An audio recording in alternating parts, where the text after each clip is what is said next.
Olá, meus amigos do YouTube. Mais uma vez nós estamos aqui com o Barion Isto é Jazz, comunicando a cultura autêntica do jazz em todos os tempos.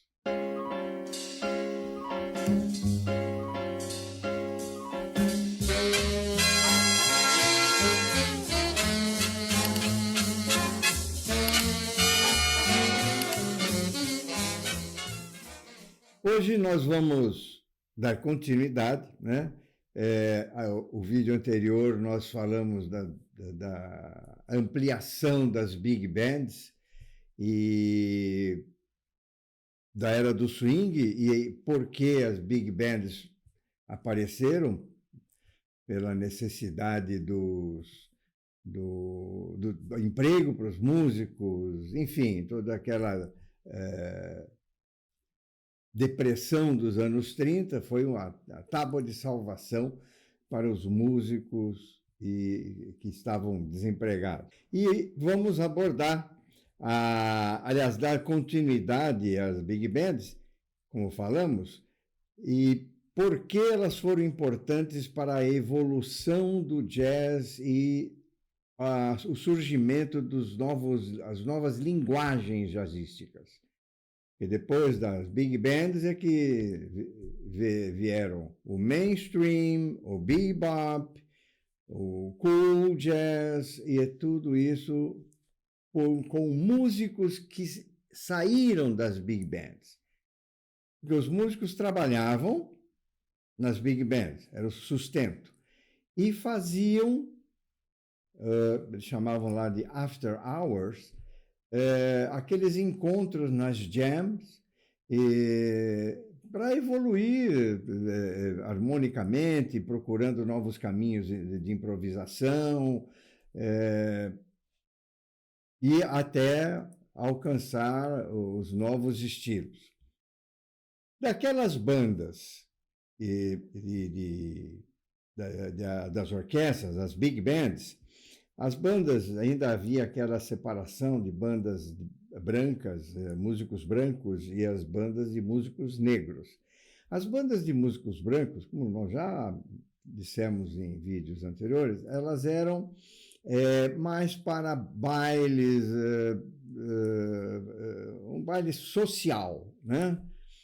E o dos músicos negros, eles tocavam jazz. Por que a diferença do jazz, as bandas negras para os brancos? Porque as bandas brancas tocavam para dançar, eram músicas dançantes. A banda dos negros também serviam para dançar, porém, as danças que depois foi onde surgiu o Lindy Hop, que transformou o cenário artístico e dançante dos Estados Unidos. E elas tocavam jazz. O jazz, a improvisação individual, o solista, mas as bandas negras havia a improvisação do naipe. Aí que surgiram os naipes com improvisos escritos. Isso atravessou o tempo e até nós tivemos o super sax, foi muito famoso nos anos 70 e 80, com todo o improviso escrito, todos tocando a mesma linha improvisativa. Com isso, as bandas começaram a tocar em locais que eram frequentados por brancos e por negros. Nós estamos falando aqui dessa separação. Havia, é a história, e nós estamos aqui, não estamos aqui para mudar a história. Nós estamos aqui para contar a história. E esses naipes, então, os naipes das orquestras negras começaram a até batalharem, disputas, a banda melhor, com até jurados, e notas e havia ganhadores. As mais famosas, as disputas mais famosas, ocorreram no Savoy Ballroom, que era um salão de baile no Harlem, né? E lá surgiram muitas bandas. Count Basie, Duke Ellington tocava no Cotton Club, porém, antes disso no Savoy, a Fletcher Henderson, Chick Webb, Cab Calloway, enfim, todas essas bandas tocavam no Savoy Ballroom, que era no Harlem. E essas bandas tocavam no Savoy, né, lá no Harlem, e faziam as batalhas. E dessas bandas saíram grandes solistas, como, por exemplo, da banda do Count Basie, Frank West, que era de Kansas City, Frank Foster, Lester Young, famoso Lester Young, das batalhas dele com Coleman Hawkins, Thad Jones, trompete, da família Jones. Tem vários Jones, mas esse daqui, desta família Jones, o Thad Jones, trompete, era o caçula. Tinha o mais velho pianista Hank Jones e o do meio Elvin Jones, baterista. Joe Newman, trompete. Marshall Royal, saxofone. Na banda do Duke Ellington, Paul Gonçalves, Juan Tissot, compositor de uma música gravada pelo Duke Ellington como marca registrada, que era Caravan. Johnny Hodges, do sax alto, o Rabbit, o coelho, parecia mesmo um coelho. O Johnny Hodges, com o seu glissé característico de sax alto, o primeiro alto da banda do Duke Ellington. O Cat Anderson, trompete, com o bico que podia alcançar notas estratosféricas, lá no super, hiper agudíssimo, né? O Ray Nance, trompete, tocava violino também. Cootie Williams, com aquele sopro, era a identificação da banda do Duke Ellington. Do Fletcher Henderson saiu o Coleman Hawkins. Da banda do Benny Goodman, numa das formações, não aquela inicial, numa das formações, o trombonista J.J. Johnson.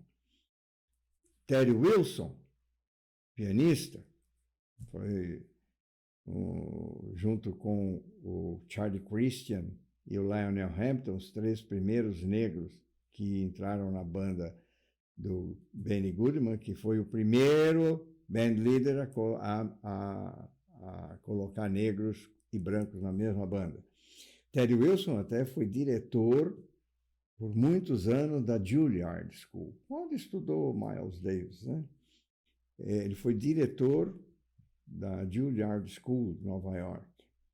Mary Lou Williams, compositora, líder, pianista fantástica, também saiu das Big, tocou lá em Kansas com o James McShann,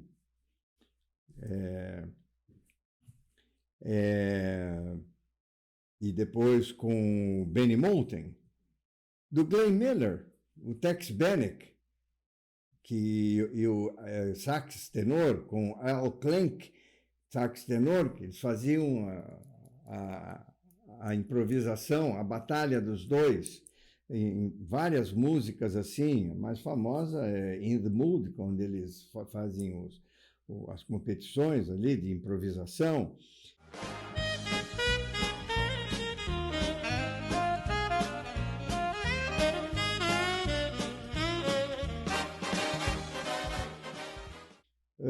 Da orquestra do Cab Calloway saiu nada mais, nada menos do que o Dizzy Gillespie.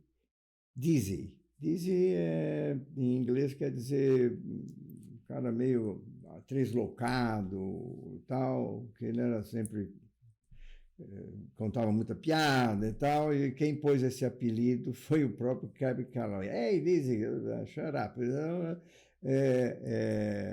Ficou Dizzy Gillespie no trompete, a imagem do bebop ao lado do Charlie Parker. Roy Eldridge, esse saiu do mainstream das big bands e entrou como base para muitos trompetistas. Lee Morgan morreu tragicamente, muito novo. Todos esses aí, né? Clifford Brown, imagina, esses todos novos. Clifford Brown morreu aos 26 anos também, de uma forma trágica, num acidente de automóvel. Ele e o pianista do quinteto do Max Roach. Enfim, os músicos, eles garantiam a sobrevivência nas big bands. E depois iam o after hours, iam fazer as jam para justamente tocar o que eles queriam tocar e as experiências. Dali, então, surgiu o bebop. Ainda na era do swing, com as big bands, nós vamos colocar aqui algumas músicas, algumas gravações das mais proeminentes bandas e importantes, trechinhos pequenos, do Count Basie, com estilo Kansas City.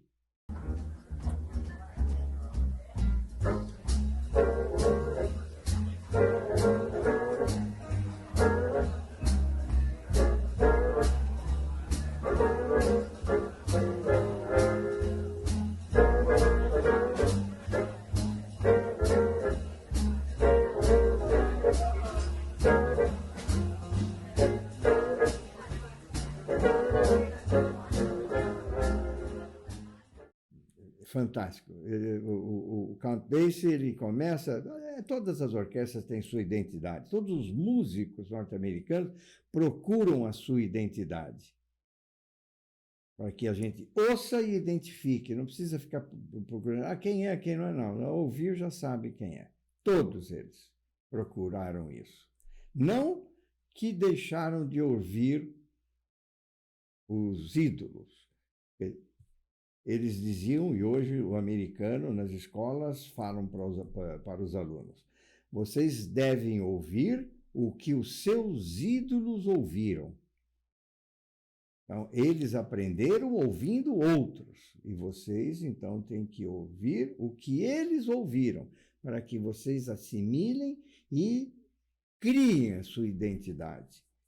Essa é a base das escolas nos Estados Unidos, a orientação primordial. Nós tivemos, então, Count Basie, com o estilo Kansas. Nessas batalhas que nós dissemos, lá no Savoy, então, o Count Basie, Duke Ellington e o Chick Webb. Chick Webb era o líder, dificilmente um baterista é líder, naquela época, né?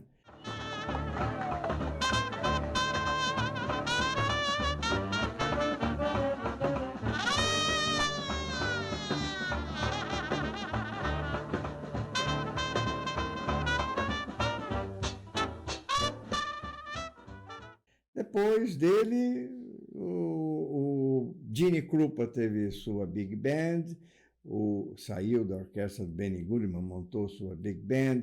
O próprio Buddy Rich também teve sua big band, depois que ele saiu do Tom Dorsey. Mas o Lionel Hampton também teve sua Big Band, depois que saiu do Benny Goodman. Com isso, eles dali saíam para fazer as experiências. Eles tocavam aquelas batalhas, improvisações, iam naipe, improviso solo, e saíam para fazer aquelas experiências do after hours. Para onde eles iam? Eles iam para uma casa que foi aberta em 1938. Veja bem, 38 o bebop já estava, o mainstream fervia, já estava tudo encaminhado, e o bebop, que eram os bop years, já estavam aparecendo.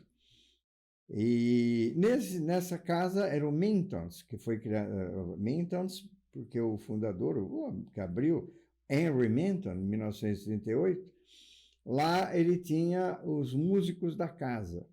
Thelonious Monk era músico da casa, efetivo.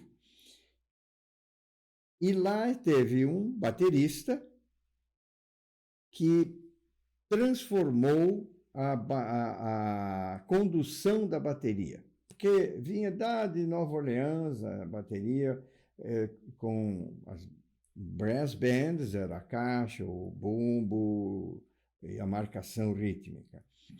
A Chicago, a mesma coisa, o bumbo em 4, Nova Orleans, bumbo em 2, marcação de Chicago. As big bands, a mesma coisa. E não havia pratos de condução, havia os pratos de efeito, e conduzia-se muito no hi-hat, ou no chimbal, do lado esquerdo da bateria, para quem é destro. Quem é canhoto, do lado direito. Mas é o outro pé, tem o bumbo. Era assim a condução. Bom, o Mintons tinha um baterista chamado Kenny Clarke. Kenny Clarke revolucionou a bateria. Ele trouxe a condução da bateria da caixa e do chimbal para o prato, e o bumbo já não fazia mais a marcação linear. Fazia contraponto e contratempo com a banda. Então, o bumbo deixou de ser uma marcação rígida para ser o contraponto e aí o fraseado junto com a mão esquerda, enfim, essa é a bateria. Só ilustrativamente, né? Se tiver algum um baterista assistindo, está na história do jazz. E no Mintons, aquele solista da banda do Benny Goodman, guitarrista, que também revolucionou a guitarra, porque até então a guitarra era rítmica, ela não fazia solos, a guitarra era rítmica. E Charlie Christian colocou a guitarra em destaque na banda, além de ser rítmica, mas solista. E era um excelente. Ele que, depois dele, é que veio a guitarra moderna, vamos dizer assim, que seria guitarra solista.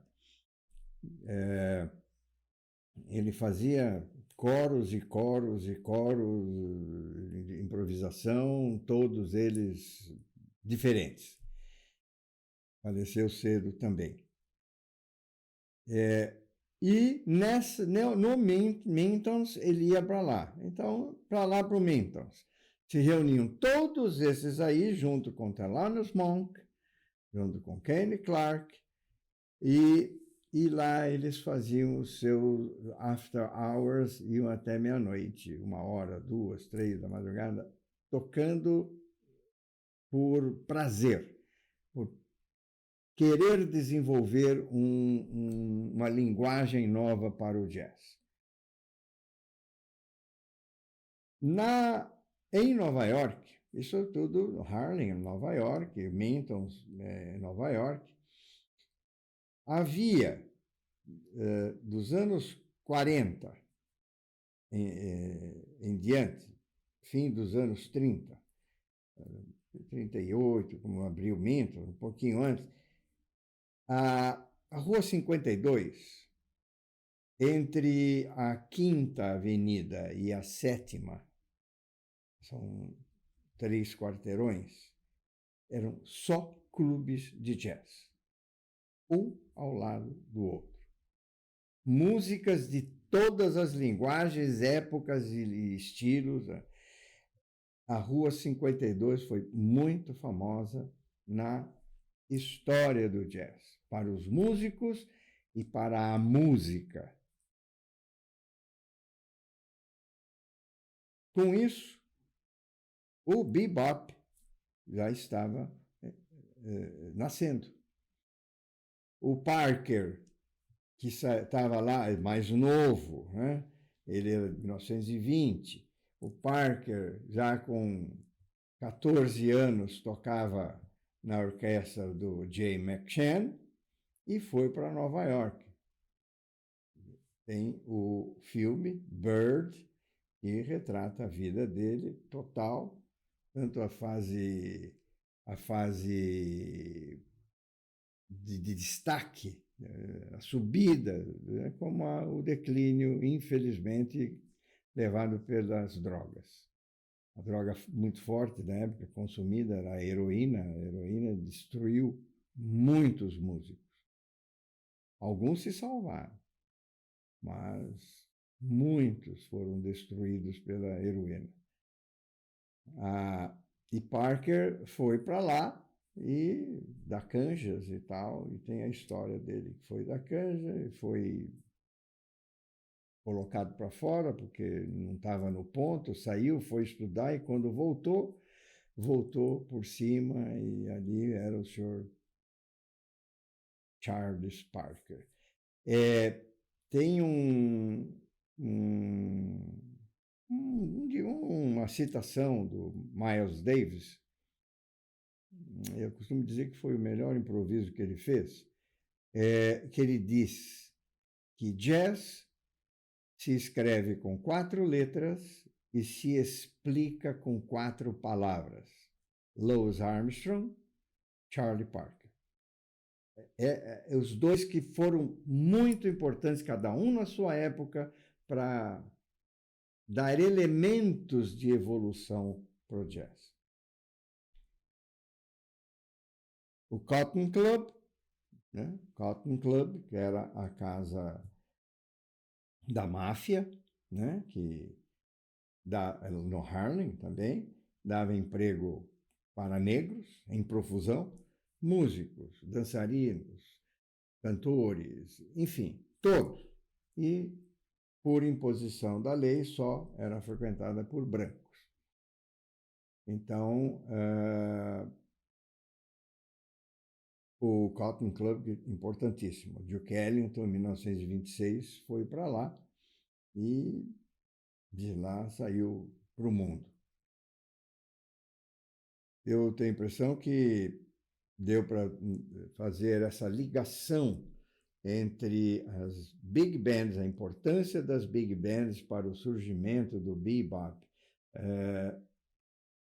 porque os músicos saíram das big bands e foram. Claro, alguns depois não saíram das big bands, saíram tocando com esses que haviam saído das big bands, com seus quintetos, quartetos, sextetos e assim por diante. O próprio Miles Davis foi tocar com Charlie Parker, alimentava o Parker. Diz a história, né? Isso aí está nos livros, não sou eu que estou falando. Ele alimentava o Parker com as drogas e, com isso, o Parker botava o Miles Davis nas suas gravações. Não tenho nada com isso. Miles Davis apareceu nas gravações com Charlie Parker. Garoto. garoto. O próprio Clifford Brown, que só teve 3 anos ou 4 de carreira, depois que surgiu no quinteto do Max Roach, o baterista, junto com o saxofonista Harold Land. Oh, a memória está boa aqui. Isso aqui não está escrito. E surgiu pianistas que não tocaram com as big bands, mas surgiu o Bud Powell, o irmão dele, Richie Powell, que morreu junto com o Clifford Brown, no mesmo acidente de automóvel. Enfim, essa é a importância das big bands para uma época e para o desenvolvimento artístico e musical, como danças, o Lindy Hop, né, no Savoy, com muitos cantores. Na banda do Chick Webb surgiu nada mais nada menos do que Ella Fitzgerald, garotinha, foi praticamente adotada pelo Chick Webb e pela esposa. Chick Webb, ele tinha um problema na coluna, que foi por uma queda que ele teve, então ele tinha só 1,45 m de altura, mas tocava bateria, um baterista que Buddy Rich se inspirou nele, e a bateria dele era toda especial, porque ele era muito pequeno, né? E por causa dele teve a inclinação do prato. História. Nada surge do nada, né? Sempre tem um motivo que cause o surgimento de algo. E com isso, eu aqui entendo que a transição do swing, a importância das big bands, o mainstream e o surgimento do bebop, que era rebop no início. Rebop é briga de faca, mas depois rebop e bebop. E também traduz o intervalo de quintas, porque é um pouquinho de teoria musical, que é bebop, bebop, bebop. Então é o intervalo de quintas. Pega uma escala diatônica de Dó maior, de Dó a Sol. Então esse intervalo, bebop, bebop, ficou então bebop, bebop. Era o rebop. Agradeço muito a audiência de vocês, pedindo sempre que curtam e compartilhem o vídeo, e aqui sempre em companhia do mestre dos botões da técnica, meu grande amigo Joanir Maia. Ele vai aparecer, ele não é o Lombardi, que um dia nunca surgiu, mas um dia ele aparece aqui. O meu grande amigo Joanir Maia, que faz a edição de áudio e vídeo perfeita, como vocês podem perceber. Agradeço e em breve, muito breve, mais um vídeo nós vamos abordar o bebop, aí indo para o cool jazz, west coast, hard bop, free jazz, progressive e assim por diante. Cada um na sua época. Muito obrigado com o Barion Isto é Jazz, que comunica a cultura autêntica do jazz em todos os tempos. Até lá, se Deus quiser.